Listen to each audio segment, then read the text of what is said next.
You became chairman of Paramount Pictures. You went to create 20th Century Fox, QVC, Home Shopping Network, USA, ABC, Movie of the Week. The only reason I got to do the Movie of the Week is because they thought it would fail. It'll fail and he'll be gone and whatever. All my life, the best moments are being discounted and thought you'd fail, so you get to kind of work in your own wonderfully constructed vacuum because no one wants to talk to you, basically. And then they'd all say, oh, it wasn't so crazy after all. How's things? Things are okay? good. Things are great. Excellent. How's things with you? Could be better. Good to be alive. Lucky. Just lucky. Barry Charles. See, that's Oh my somehow God, how did you see? I've tried to keep that quiet all my life, and it somehow squeaked out. Barry Charles. That I actually have a middle name, which Diller. I've never used. Did you know Charles is the firstborn son of my family for the last 400 years? Was named Charles. Really? So Charles. Okay. No one has ever used it for me. So we broke, which is breaking news. Everybody, the news media is alerted. Barry Charles Diller. So I know you in all disclosure. I've known you for a long time, maybe 25 years. A while. And I'm a big fan, so I'm going to say that up front. But I didn't know. Better than the opposite. I knew all the, Barry Diller, media mogul, and Barry Diller I knew the sort of broad strokes. But after reading the book, now I know a lot more and I want to get into it. But I'm just going to start with your bona fides here. Your early career began at the William Morris Agency in the mailroom. What I like about that is you sort of got the job in what was the mimeograph room. I got the best job. Except it was the job for them. They all the best job. But you then stole basically all the files and learned, like in an encyclopedic knowledge of media. Well, if you were interested, which is what I was interested in the entertainment business. Yeah. I was not interested in being an agent. So I had this great good luck of having a file room that had the entire history of the entertainment business in one room that I could read from A to Z. So at the age of 19, there's no way you could have gotten a better education, and I got it. Love it. Then you went to ABC famously and started Movie of the Week. I did. Had a lot of success there. Oh, yes, that was successful. So much success that at a young age, and I want to get into this because I just love the story, you became chairman of Paramount Pictures at a young age. Surprise, surprise. You oversaw films such as Saturday Night Fever, Grease, Raiders of the Lost Ark, Indiana Jones and the Temple of Doom, Terms of Endearment, Beverly Hills Cop. Pretty good. Some good movies. Pretty good. Yeah, you haven't talked about some of the great... We are going to talk about the clinkers. Talk about the bumps. Then you went to create 20th Century Fox with Rupert. I did. And then, now, this is my era, the more digital Barry. QVC, Home Shopping Network, USA, which was your sort of springboard into IAC, Expedia, and the more digital success that you've had. Mm-hmm. And then philanthropy with DVF, our also good friend. Your friend. Yeah, and you've just come out with a book, a memoir called Who Knew, which I just finished reading, and I loved. Well, so thank you. Those are your bona fides. And now we get into the meat of it. Okay. You know what you remind me of, and I was thinking about this because I don't like most podcasts, they ask all the same question. And I was like, I remember when I first met you in DVF, and I was a bookworm too. You read a lot and you're an obsessive reader. I'm an obsessive reader. And I always link things to books because I grew up in Canada. I grew up in Ottawa, Canada. And when I want to talk to you about Montreal, which I know you have a relationship with, because Montreal to me was Paris because I come from Ottawa, which is not Paris. So I've been told. And so... but I relate things to certain books that I read. And when I first hung out with you in DVF, I was like, they remind me, it was on the periphery of my consciousness. Like, what do they remind me of? And it was the good part, the starting part of Tender is the Night, when they have the French Riviera and they're impossibly stylish and stylish people are around and they have stylish conversations and they have delicious meals with fantastic wines and they're just urbane and international. And from a kid from Ottawa, you're like, yeah. And I remember the first few times hanging out with you guys, I was, that's them. That's their Tender is the Night, a great love story. And a great urbane couple that's cultured and worldly, and I just so that's my literary. Oh, nice. That's a nice memory. Yeah, but you didn't start out great. We started from not a broken home, but a dysfunctional home. You know what I thought about that as well? Speaking of movies, Quadrophenia. Don't know if you're familiar. What's that? Quadrophenia. A major musical statement about an angry generation. It's a movie done by The Who about mods and rockers, and it was a big hit, and it's big in the subculture. Yeah, I don't really remember it. Well, it was big for if you were a punk kid or a mod when you were young. It was like a Bible. So Jimmy the Star goes, well, what's normal then? What's normal then, right? Because they're all saying, what's normal? And he's like, there's nothing is normal. So what I loved about your story is that, white picket fence Beverly Hills, but not a normal childhood. But what's normal then? Is there a normal childhood? It wasn't all Beverly Hills kind of up. Aren't all neighborhoods kind of? I don't know. It wasn't necessarily the neighborhood. It was, and I think this is true, the old thing of families that are dysfunctional are all different. And mine was just one lone dysfunctional family where my parents really didn't know how to be parents, and their two children certainly didn't know how to be, quote, good children. Mm-hmm. So it was just a household. The household on either side of us, probably quite nicely functional or not, who knows about families, but ours certainly wasn't. Well, it wasn't even the worst. Like I was reading about the thing with Lana Turner's daughter killed, like, come on now, murder. Yeah, that's pretty good. Driving home one night up my street, I see an ambulance and I'm worried that it's like my father, because he had had a heart attack, I think a couple of years before. And it was going slowly up the street and I thought, oh God. But it kept going past my house, not very far.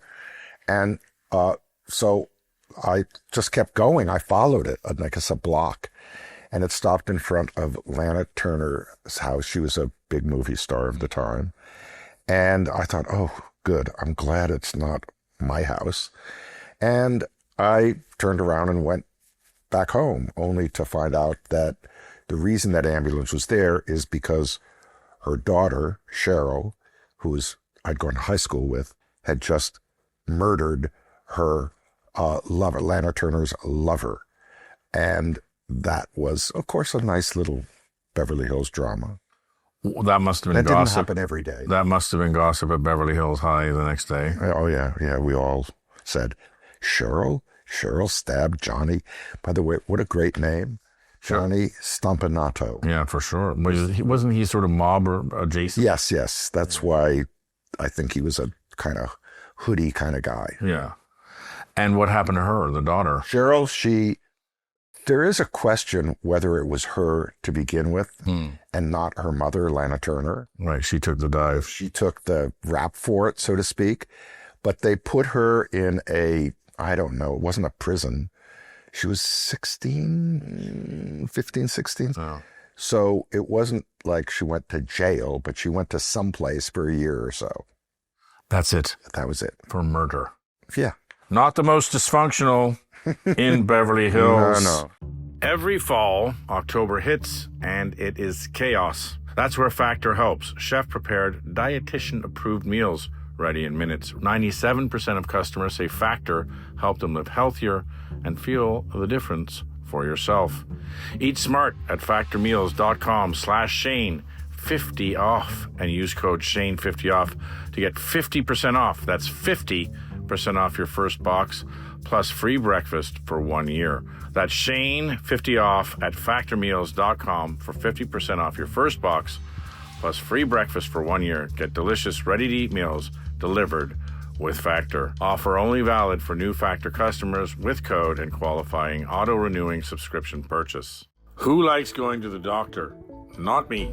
Now, whether it's a checkup or a weird mole that looks like Elvis or anything else you've been avoiding, ZocDoc makes booking a doctor stupidly easy. ZocDoc is a free app and website where you can search and compare high-quality, in-network doctors, read real reviews, and book instantly. They've got 100,000 plus doctors across every specialty: mental health, dental health, primary care, dermatology, you name it. There's even same-day availability. So go to ZocDoc.com/Shane and find and book a top-rated doctor today. Instantly. That's ZocDoc.com/Shane. That's ZocDoc.com/Shane. Football season is upon us, and this season we've teamed up with BetMGM.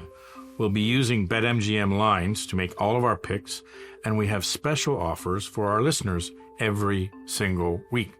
If you haven't signed up for BetMGM yet, use bonus code SHANE, that's Shaney, and you will get up to a $1,500 first bet offer on your first wager with BetMGM.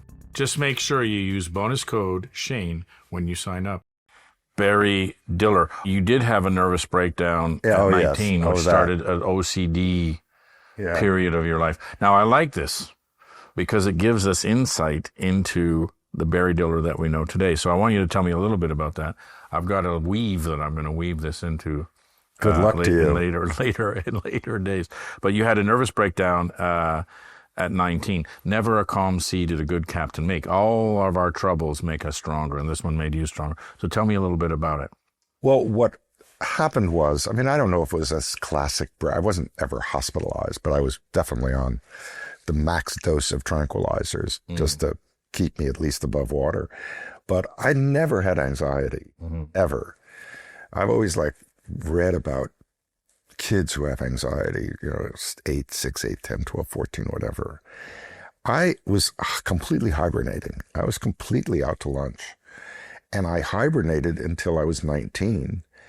And then I had an incident that just struck me as such ultimate confusion that I couldn't park in all the compartments that I erected over my teen years, basically. And they just exploded one night. And I had this fierce anxiety and couldn't quiet it.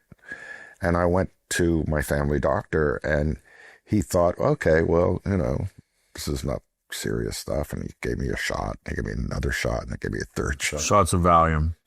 I think it was Valium. Yeah. It may have been stronger stuff. Yeah. And I was so wrecked that it took a lot to get me calm.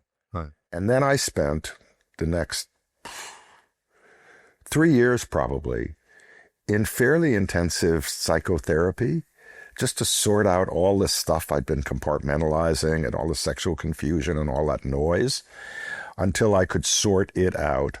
Stayed on kind of tranquilizers for a couple of years and then got off them, and that was it. Did you have a hard time getting off them? No. Well, that's good. Not that's at a blessing. All. Not at all. Yeah.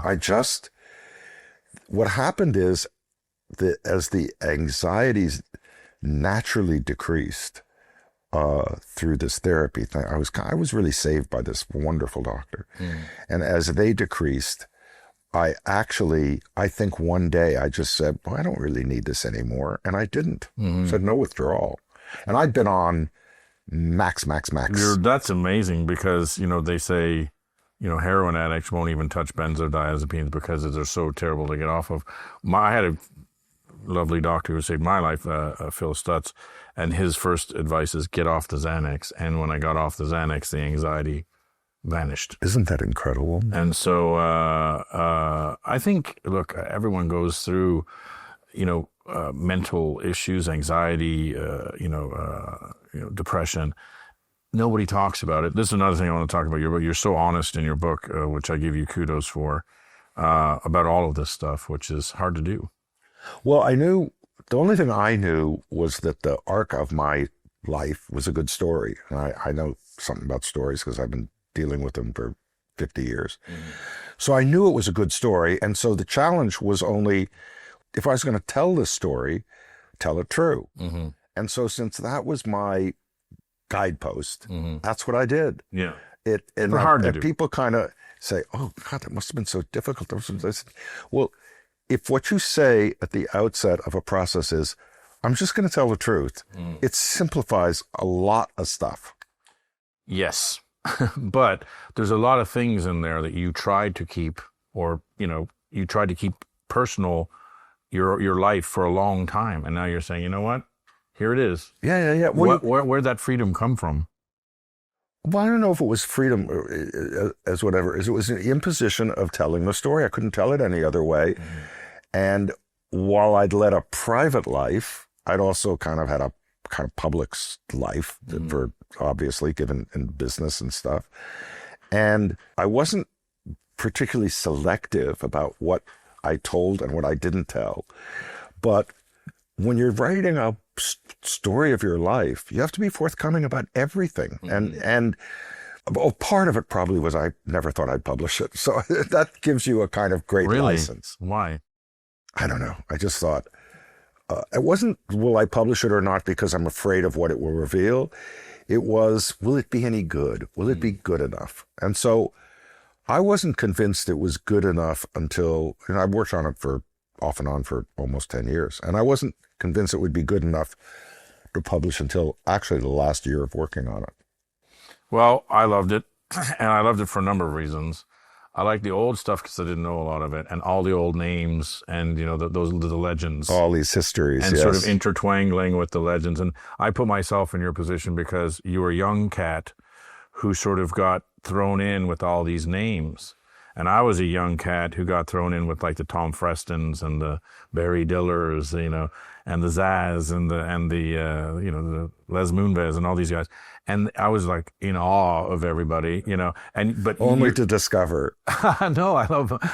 But you, like those names, like the Lou Wassermans and the sort of, I don't want to butcher his name, but the Austrian Charlie Bludorn. Bludorn. BLUHD. Who, by the way, I only know from the series. Oh God. But I think he comes off great in that series. Yeah, except every, as Mary McCarty paraphrased, it's a lie. Every bit of it is a lie, including and the. Right. That show. What is the name of it? I don't know. The show, it was about Godfather. You've read The Godfather, right? The Godfather. Sure. Who hasn't?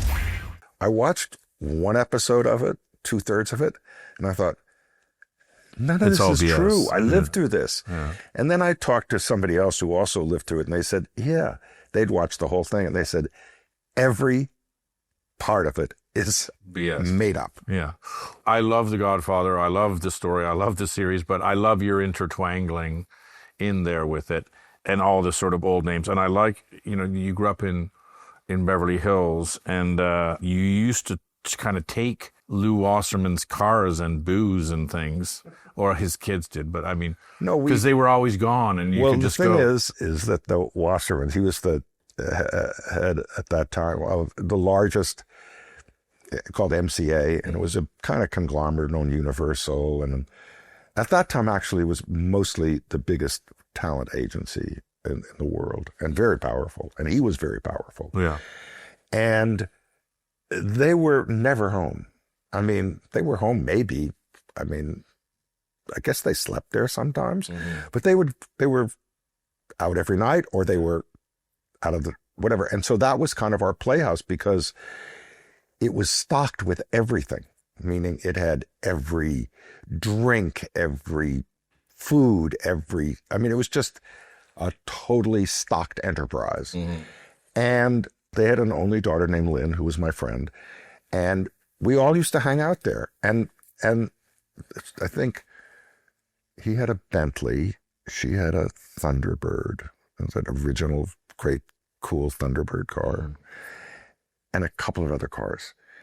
And so at the age of 13, 14, we would like scam their cars. And didn't you get caught? I guess once I got caught. Yeah. And if you were kind of caught in at that time in Beverly Hills, they just drove you home. Yeah. They didn't do anything to you. But it was you could kind of get away with almost anything except murder. And even that you kind of got away with. It sounds like she got away with it. But so what I think about you is whenever you're a kid in that milieu, and then all of a sudden you're in that milieu and you kind of have like maybe imposter syndrome or whatever, and then all of a sudden you're running studios that are bigger. Yeah.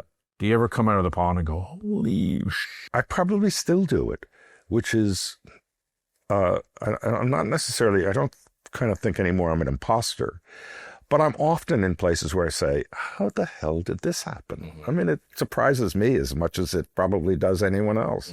And I think most people who are in those situations, if they have any self-reflection at all, I mean, some of the people that we read about, unfortunately, every day now, seem to have no introspection whatsoever.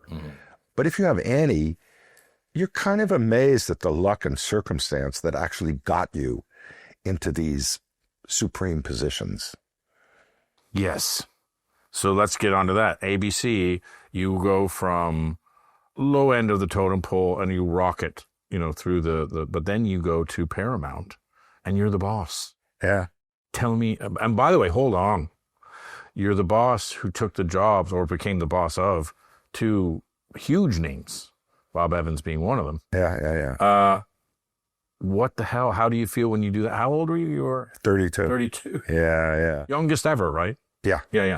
And you're being given the job to basically sit on two big personalities. A very complicated process with too many weeds, but first I came from television. I was the first person to come from the movie business, television business, into the movie. Youngest VP at ABC. I was the youngest VP at ABC, but I was also the first person whose work was in television who deigned to come into the exalted movie world. At the time, TV was... When the movie world peed on the people in television and thought they were a subspecies. And so that was like, it was not only youngest, but also a television person and a bigger than life. The people who had run Paramount before me were such bigger than life, promotional, extra and noisy folk. And I was a little television executive. So it was a harsh transition. Yeah, but fun. I think a lot of the stuff that you go through, at least for me, that at the time is gnarly and difficult and whatever, in an odd way, when you look back on it, it's just fun. And in an odd way, going through it, while painful, is also a weird kind of fun. But during the actual doing of it, very little fun is to be had. Every fall, October hits, and it is chaos. Halloween, work, life, witch magic, and dinners are usually the casualty. That's where Factor helps. Chef-prepared, dietitian-approved meals, ready in minutes. Real food, hundreds of choices, delivered fresh and ready in minutes. It's one less thing to worry about, one less meal to deal with, and everyone actually eats well. 97% of customers say Factor helped them live healthier and feel the difference for yourself. Eat smart at factormeals.com/Shane, 50 off, and use code Shane50off to get 50% off. That's 50% off your first box, plus free breakfast for 1 year. Come on now, free breakfast for 1 year and 50% off. That's Shane50 off at factormeals.com for 50% off your first box, plus free breakfast for 1 year. Get delicious, ready-to-eat meals delivered with Factor. Offer only valid for new Factor customers with code and qualifying auto-renewing subscription purchase. Who likes going to the doctor? Not me. And unless you're into some bizarre types of medical fetishism, maybe not you either. Now, whether it's a checkup or a weird mole that looks like Elvis or anything else you've been avoiding, ZocDoc makes booking a doctor stupidly easy. ZocDoc is a free app and website where you can search and compare high-quality, in-network doctors, read real reviews, and book instantly. No endless waits. They've got 100,000 plus doctors across every specialty: mental health, dental health, primary care, dermatology, you name it. You can filter by insurance, location, ratings, and most people get in within 24 to 72 hours. There's even same-day availability. I've used it and it works way better than diagnosing yourself through Google. So go to ZocDoc.com/Shane and find and book a top-rated doctor today. Instantly. That's ZocDoc.com/Shane. That's ZocDoc.com/Shane.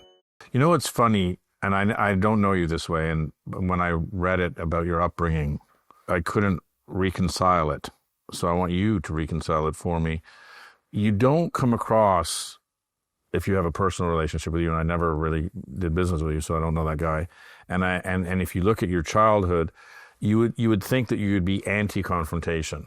I know. And you're the opposite. You're pro-confrontation to the point where you believe in decision-making through confrontation. I believe in creative conflict. Absolutely. Yeah. And I have no clue, other than maybe overcompensation. I have no clue as to how that came so naturally to me. And it surprised me, and yet it was a true vein. It wasn't something that I said, oh, I have to be this, or I got to try and be that. It just came natural to me that when I would get in a discussion with anyone about anything, I prized actually conflict and confrontation. I prized being direct rather than indirect. And maybe it's because so much of my early stuff was indirectly destructive that I just wanted control, and I always wanted to get to the truth of something. And I found the only way that I could do it is through confrontation, because you got to wade through lots of stuff to get to the base of anything.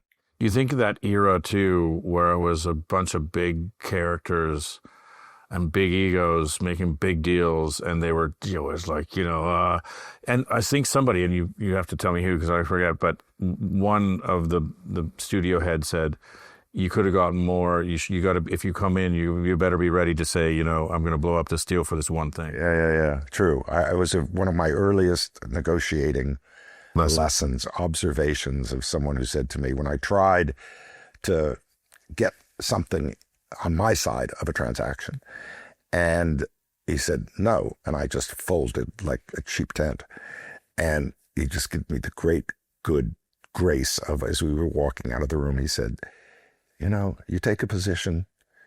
Before you take the position, know you're going to hold it or don't take it, because you'll never get anything. It was a great early lesson. That was at 23, I think. Well, that's a good lesson. Yeah. Also, to me, you've always been a really elegant guy. Do you think some of that old studio razzmatazz rubbed off on you? Yeah. Rubbed inside me by me, because I read so much and I knew so much of these old characters, and a lot of what and who they were, I admired greatly. They were the founders. There was a book called An Empire of Their Own. I don't know if you ever read it, by Neil Gabler, about these mostly immigrants, Jewish immigrants from Eastern Russia, who came as immigrants to the U.S. and basically founded the motion picture business. And they were all instinctive. They all had very, very strong instincts about what was America, as most immigrants do. They overdo that. The golden paved streets of America, et cetera, all is mythology. But what they had were really wonderful instincts about how to form this industry, this movie business, and how to make instinctive decisions. They only had the ass of their instincts to guide them. And so instinct to me, which is what these guys represented and emulated, was something I loved. So I pulled that through everything. What you write about the data, like it's instinct. And yeah, is that era over?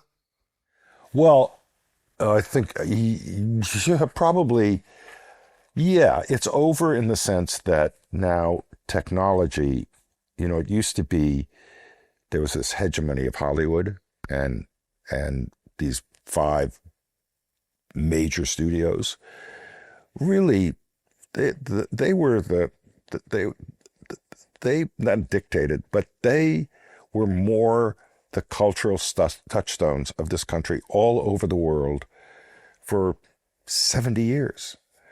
And they were all only engaged in this one narrow thing. First, it was making movies, and then they added television, but it was really about movies. Here and everywhere in the world, distributed everywhere in the world. And so these companies, Paramount and Fox and Universal and whatever, Warner's, they were in the business of creating this culture that went way beyond movies. Obviously, it taught everybody everything. All the imagery of America came out of these movies. Yeah, Gramsci hegemony. We export our culture, so we don't have to export our troops. Yeah, I mean, that it did that, to me, was something quite remarkable. And when technology began to take over these businesses, essentially when Apple, Amazon, and Netflix came in and began to use technology and all sorts of things, it has shifted to a world where the actual making of the product is now so down on this totem pole of importance in the world that it's basically, I mean, there are good exceptions to this of smart people who are doing in the vineyard, making these decisions, but it's now overlorded by technology. And I think that's a big change. You say yes. I'm putting my hand up to ask a question. You say yes. Anyway, I'll just do it. I got the visual. It's a visual. We're on camera. I got the visual. Narrative. You talk a lot about narrative, the importance of narrative, and we were just talking about creativity versus tech. Now, you're not an old curmudgeon who says, hey, the golden era of movies is over and the golden era of TV, because you embraced technology. I did. You were one of the first. Yeah, you were one of the first movers. I liked one of the quotes is, I saw the ability, which nobody else did, and you were so in depth into TV, that the screen could be used for other things. I just got lucky in that I'd only known screens to be used for telling stories, for narrative. That's what I'm a screen. Hello. You're a narrative screen, guy. You tell stories.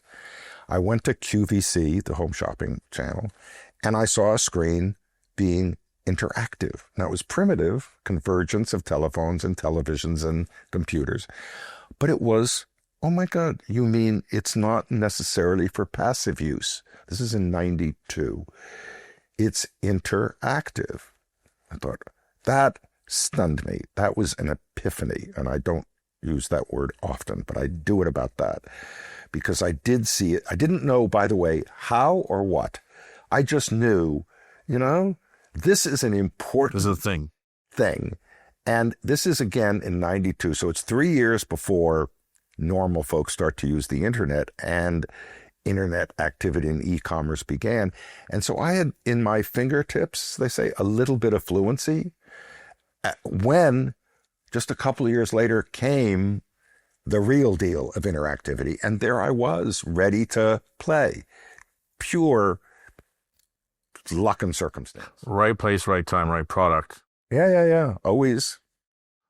So you saw, and I remember it was a big deal. I think that's when you first came into my consciousness, was people were saying this guy, this successful dude from Fox, which we have to get into, but from Fox and Paramount, who had, you could have stayed there forever. Yeah. Sort of left. Yeah.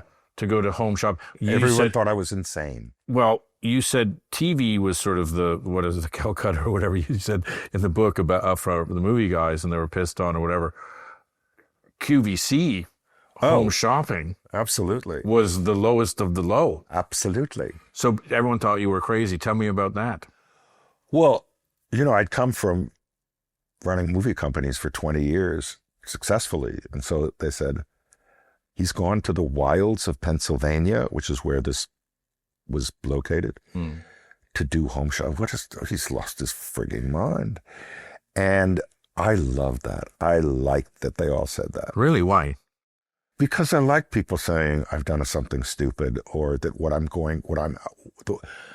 all of the earliest situations of my life were discounted. The only reason I got to do the movie of the week is because they thought it would fail, and they thought, give it to this. No one else would take it. Give it to this 24-year-old. It'll fail, and he'll be gone, and whatever. And when we did the novel for television, we started doing those, which became the miniseries. They also said that would fail. Didn't you do Roots? Yes, yes, we sure did. They said that would fail, and so all my life, the best moments are being discounted and thought you'd fail. So you get to kind of work in your own wonderfully constructed vacuum because no one wants to talk to you, basically. And in that, you tend to do, I think, better work and you have better outcomes. So when everyone was laughing at me while I was in Pennsylvania, the wilds of Pennsylvania at QVC, I was happy as a clam because I was figuring stuff out that was going to come true in the next couple of years. And then, like in other situations, they'd all say, oh, it wasn't so crazy after all. Yeah, I like you say things like, I have to know the business from the ground up. I have to know where every bolt is, otherwise I can't do my job. And it's almost impossible to come in at the top. And I think it's really difficult. Yeah. I mean, I've always thought that the luckiest experience I got was when we started to do this movies for television. I built a company inside ABC, literally job by job. So when you start at zero and you hire every kind of person in the early stage before you get to, now I've got, I don't know, 30 or 40,000 people that work in our companies. But when you learn every job, then you understand how to manage jobs. And you understand, can smell it. You understand how to manage people. It's the greatest experience you can. So to me, to come in up here for something, oh my God, I mean, you can do it, but wow, are the odds against you. Yeah, you can smell it. You're like, I know something over there isn't right. And because I built it, so therefore I understand it better than anyone else. I love that. By the way, anyone who wants to do a business, this is a master class from a guy. So we go out to the wilds. It was pre-internet, but you were learning the lessons that the internet would then. I remember, this is again, one thing I admired of the many, hearing the story that you had, Amazon got into trouble and they put some warrants out or something, $2 billion. And you're like, we should take that right away. And I forget who, maybe it was Vivendi. And it was Vivendi. Yeah, okay, there you go. And they said no to you. And I remember I used that as an example at a dinner of a genius being kept down by an idiot and saying, you know how much that $2 billion would be worth today? Well, it was about 2 billion, 4 or 5. And these were notes that had been discounted down to 10, 15 cents on the dollar. Yeah. So we either would have gotten literally control of Amazon, or we would have made about $20 billion. So it was like, how can you prevent me from doing this? And it was really wrapped up in a whole other thing and power stuff in France with Vivendi, this French company that had to approve transactions in my company, et cetera, et cetera. Yeah, and they didn't. They didn't. Anyway, I remember, so again, this is the beginning of my understanding of who you were. So anyways, take us from QVC to your sort of using that as a launch pad to get into the internet in the beginning days. Well, as I say, by the time the internet really came along in 95, we had enough capital, we had a successful company. So all these early enterprises, whether it was in personals with Match.com or travel with Expedia, they were all at the beginning, and we could acquire them or we could start businesses in the internet. And as against most people at that time, as you recall, were going after just who cares about revenue and expenses? Yeah. Let's just get, quote, eyeballs and market our way to whatever. And We had a different discipline. We paid attention to revenue. We didn't want to do anything that didn't produce revenue, and you couldn't apply expenses against it and come out with something. So as we developed over the 5-year period from 95 to 2000, we built real businesses. So when the crash came in 2000, all this overindulgence of the buildup of the internet, something maybe akin to what's happening with AI today, we'll see. But when that came crashing down, we were solid. Yeah. So we were just able to exploit all these things in the internet. We built, I think, about 140 different companies and spun off 11 public companies during the period. So we were just there, feasting. Hello, Bango, and welcome to our BetMGM lightning round. And don't forget, if you haven't signed up for BetMGM yet, use bonus code Shane and get up to $1,500 first bet offer today. Let's just do a quick lightning round. Sure. Over or under 5 years before Netflix is dethroned as the dominant streamer? Ain't gonna happen. Ain't gonna happen. Great answer. Over or under 3 studio tentpoles this year make a big profit? Probably, but who cares? Come on.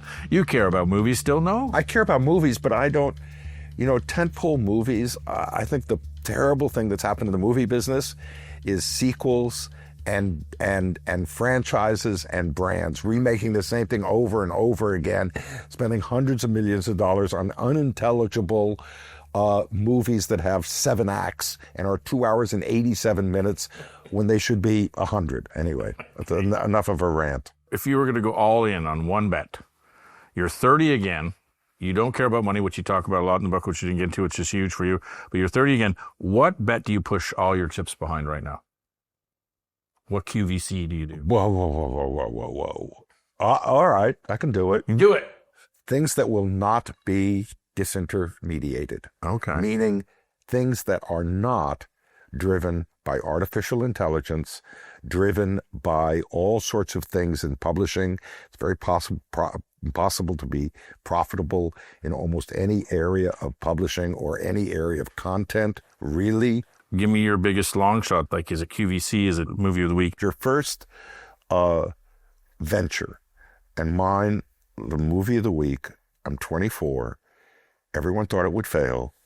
It was a huge long shot. Mm-hmm. And it was just this big success. So, Last question. Yes, sir. Final bet. If you had to put your entire legacy into one word. Curiosity.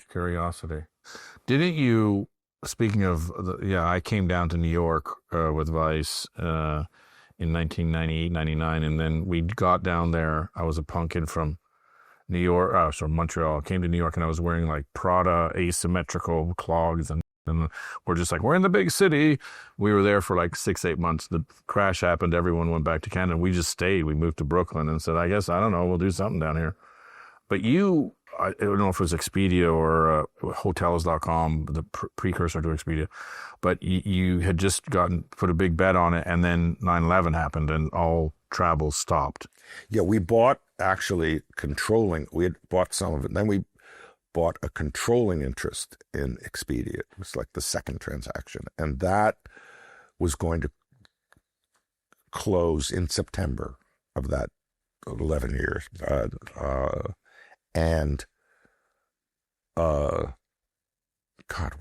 What calendar year, whatever it was. And travel stopped, as we know, worldwide after September 11th. There was no travel. And my colleague said, you can't close this deal. The deal with Microsoft. Yes, was with Microsoft. You have a material adverse change clause, which means you can get out of this. You have to get out of this. You can't. There is no travel. And I thought, well, yeah, kind of, that's practical, makes sense. But like a few days before we had to make the final decision, and it went back and forth inside our company. And I was in a room with my colleagues and somebody said, if there's life, there's travel. And I said, well, guess what? There's life. I'm going to bet on life. We closed the deal. And of course, travel came back. But it was if you were around at that time, that 2 or 3 month period was an extraordinary period where a lot of question everything marks. stopped. Yeah, a lot of question marks. Is this going to change everything forever? Yes. So difficult to make decisions. You know, I think about a lot of stuff as I get older. Yes. But I think about, you said something about, as a CEO, which I find interesting, that you were, because I was the same way. This is what you just said, something you said, they had some sort of clause, whatever. You don't have a college degree. I say you should study law just because so much of business is legalese, and lawyers tend to study it but never practice. There you go, exactly. But you should know concepts and things because it's all so much. You have to learn it one way or the other. So you learn it usually by getting burned. And you say, well, I'm not doing that again. Comedy, because people like people who are funny and affable and stuff, and public speaking, because when I first started, everybody wanted to have speeches and vice speeches and to tell things and I had to take beta blockers because I hate public speaking. Propranol.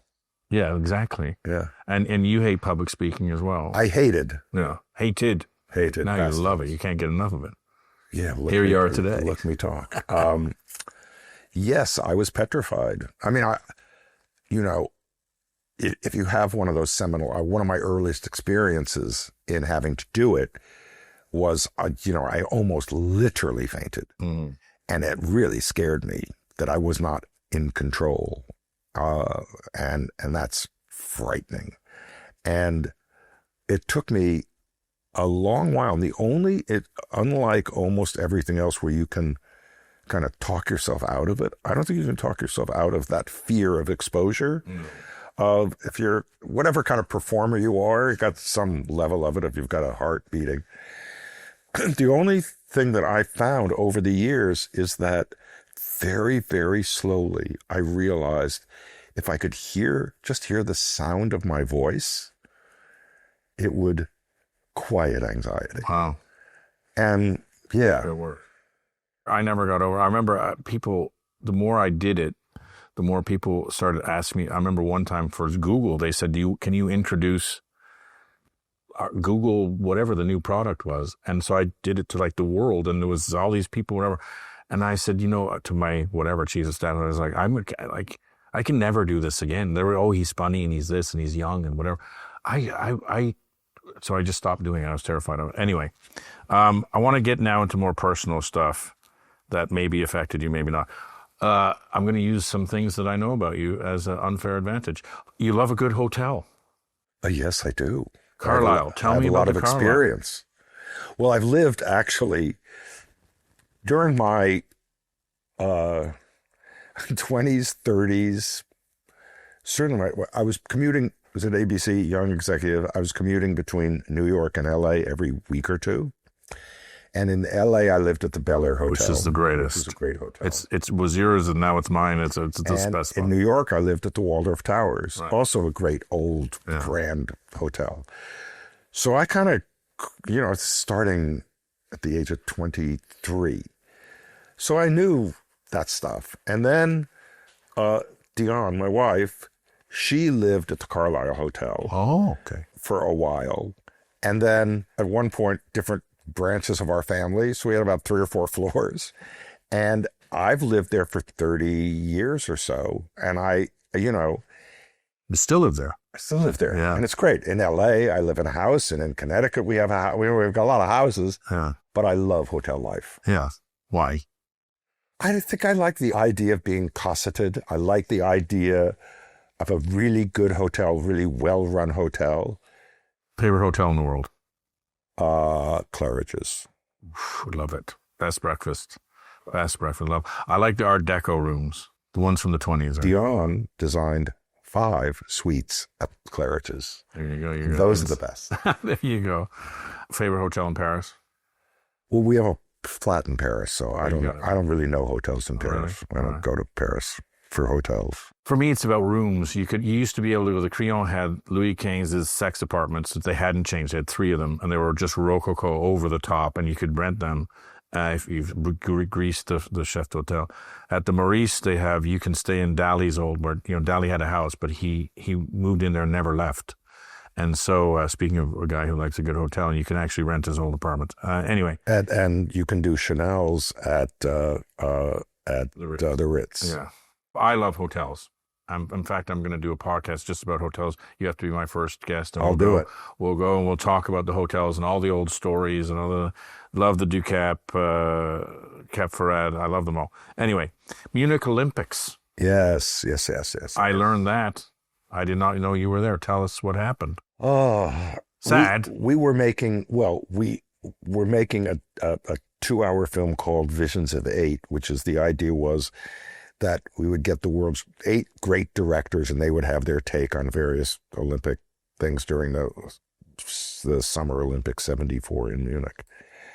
And so I went there and stayed in they said, you can stay there. I said, no, I want to stay in the Olympic Village. I want to see what that's like. And so I was in my place at the Olympic Village at 5:30, 6 o'clock in the morning. They banged on my door because my place overlooked the Israeli, the apartments where the Israelis were staying in the village for the Olympics. And later that day, the terrorists murdered 9 of them. It was a horrific event, and I, because my place I was in had this perfect view of the compound where the Israelis were being held hostage. I had the German police and every police force they could gather, Israelis, etc., in my life for the entire day trying to negotiate the hostages out, and they ended up failing. So it was a horrific experience. And when it was over, the Olympics, they had one day of like memorial, and then they carried the Olympics on. And I just wanted out of Germany, and I didn't go back for 25 years. Do you have beef with the Germans? Did I then? Yeah. The Germans, it wasn't out of evil or anything. It was out of them being Germanic, so tight and stentorian that they misread all the signals. And again, not through malevolence, but they ended up being responsible, I think, for all the Israelis' death. Yeah. I Not have a good moment. I have my own problems, what we can get into later with Germany. First of all, whoever's teaching them English, they should not use the word boring the way that they're, it's so boring. America's so boring. Your politics is so boring. Oh, that music is so boring. I think you don't mean boring.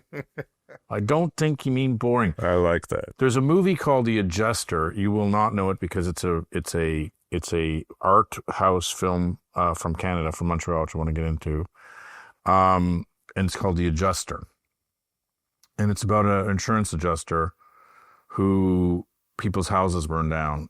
And this guy goes and he sort of intertwangles into the life and tries to make their life easier. And he becomes lovers with some of them. He becomes anything they need. What I loved about you and your early sort of nascent character is I had no core except to please those who needed pleasing. Discuss.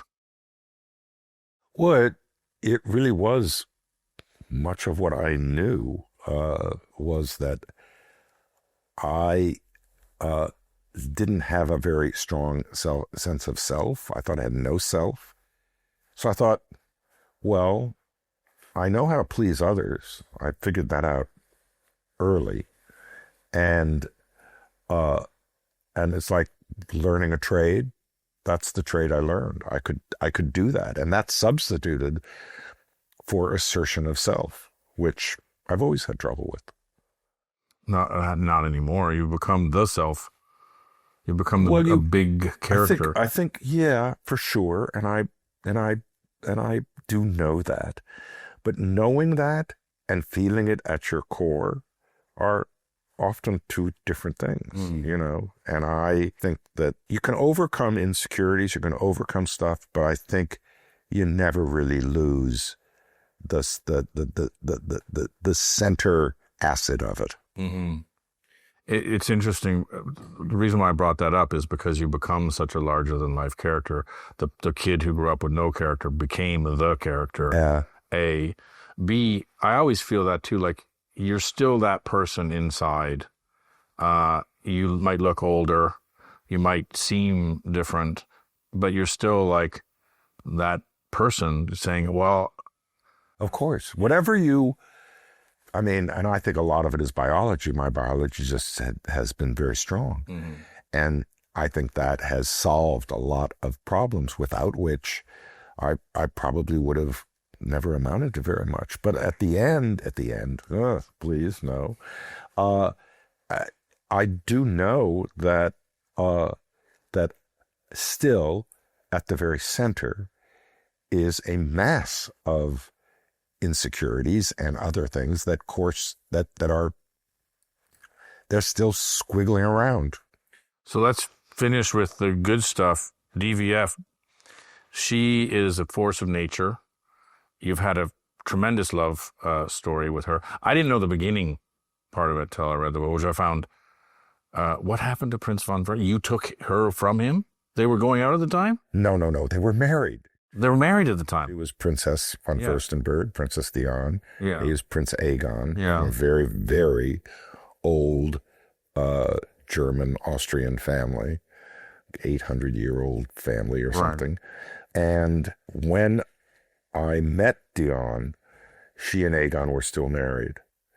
And shortly after I met her, we didn't know each other, except we had one brief meeting and then a year Which passed. didn't go well. And went very badly. Yeah. Or very, whatever. She looked through me like cellophane. Exactly. You got it, cellophane. And she was very dismissive of me, and I didn't like her. Yeah. Probably simply because she was dismissive of me. In any event, it was a year later, and by that time she and Aegon had separated. They didn't divorce for a few years. Well, for kind of several years after that, but they were not together. Okay.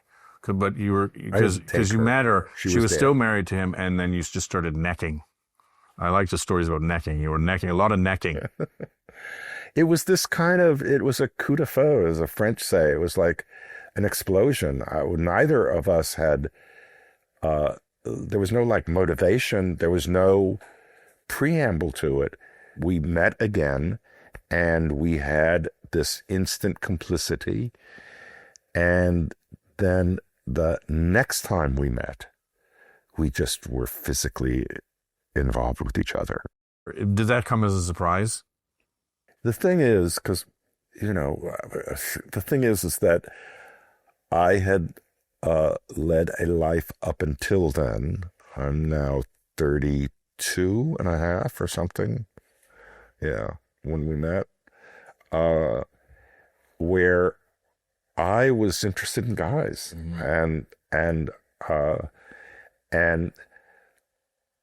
so I was not surprised. The reason that I wasn't surprised is because it was so natural, and yeah, I'm sure, and maybe I don't know that the word is, I don't know, surprise doesn't sound right to me, but because it was so natural, and although it was completely different than the style of life I had led, I just went into the naturalness of it. I didn't question it. You would think, and I think now, thinking back, that you would think that I would go, oh my God, what is this? Yeah. That I would question it, or that I would think about it, rationalize it, do something with it. I didn't. That's just the truth. Which is great. And I'm pretty sure, don't know for sure, but since I didn't question it, and I didn't question it because it was so natural. Beautiful. And did it free up some of that compartmentalizing and hiding? I don't, no. I don't, I really think it was, and as Dion and I laugh about now, because other people's interpretations and other people's questioning and all of this, is we've always said to each other, what is everybody making such a big deal? So between us, we know it's just It is what it is. Yeah, which is the modern way of looking at things. Everybody now says it doesn't matter. Well, Nothing. yeah, I mean, look, Sexuality Europe has had a fluidity, sexual fluidity, historically for hundreds and hundreds and hundreds of years, as have other societies. America and its puritanical and all of this and its and all this mythology and whatever has come fairly late to it. But as we know, our children, grandchildren particularly, the whole idea is just like yesterday of are you one or you the other? What are you sexually? Are you attracted to same sex? Can you occasionally be? Or are you fully same sex? Or are you a whatever, totally heterosexual, of which certainly exists, but nobody really cares anymore that I accept certain conservatives. You were ahead of the curve even with sexuality. Bango. I love her. What a fantastic force of nature she is, and together as a couple. You broke up with her and then came back. I didn't break up. She left me. She left you, sorry. And then you came. You gently came back, and maybe explain the reasons for the breakup, and then how you got back together and been together ever since. I don't know that we. My explanation is not totally hers, but that often happens in these things. Yeah. My explanation is that she had wanted to have children together, and I was too immature, and this whole world was kind of new to me, and I thought I kind of had this imagery that I would be living in the valley in the Sanford. There's a valley, which is kind of a boring place. Yeah. And that I'd have a little station wagon and little children, and my life of romance and adventure would be over. And so I kind of didn't want to have children. Stupid of me, because now my children are my life, a lot of my life.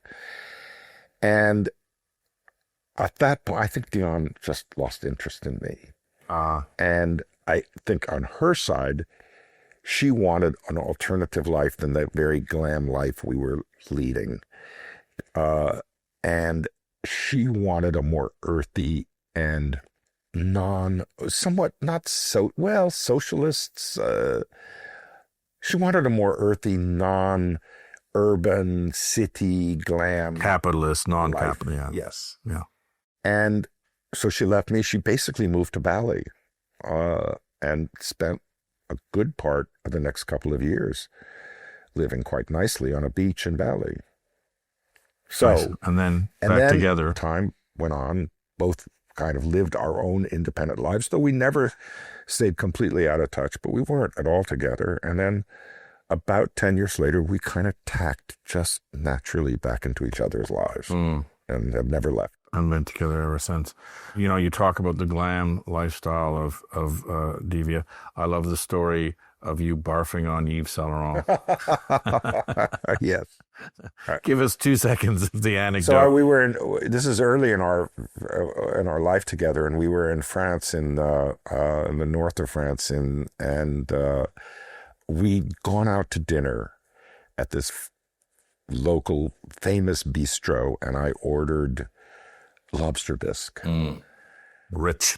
And I think I'd just gotten there the day before or whatever, so I was kind of probably a bit of gaga from the travel. In any event, in walks Yves Saint Laurent, Pierre Berger, Lula de la Falaise, all these truly wildly glamorous people. And Saint Laurent was wearing a white suit. And I got up. And I was awkward. Here I'm in France. I don't speak French. They're all gabbling around in French as they were saying hello to each other. And I literally threw up on Saint Laurent's as an act of pure American vengeance. The loud American. I love it. I love the image. I love you. Love her. Thank you. I want to say publicly for the many lessons that you've given me personally and people now watching this, and all the many delicious martinis and meals that I've had with you over the years. Yes, we have. Hopefully more. Hopefully more. Barry Diller, the man, the machine, the legend. Thank you for spending time with us today. I know you're a busy man, but Let's keep the channels open. I was glad to be with you. Hi, it's Shane Smith. I wanted to let you know about my new Substack. I'm shanesmith.substack.com. Now, I'm going to be posting a lot of new content there, from extended versions of this show to behind-the-scenes stories from my adventures all over the world with Vice. Now, the best part, it's free if you sign up now.